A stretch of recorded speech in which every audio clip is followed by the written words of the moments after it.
You ask Tiger to calculate.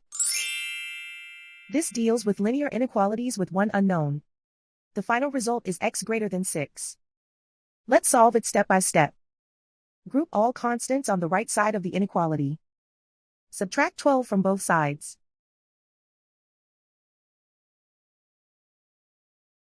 Simplify the arithmetic.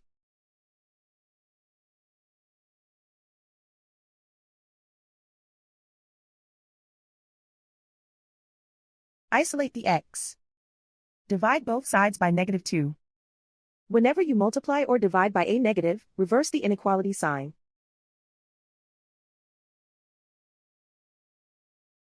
Cancel out the negatives.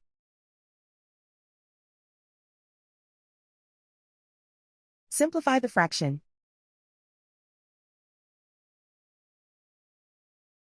Cancel out the negatives.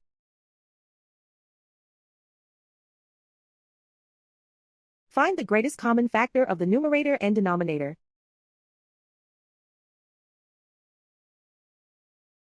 Factor out and cancel the greatest common factor.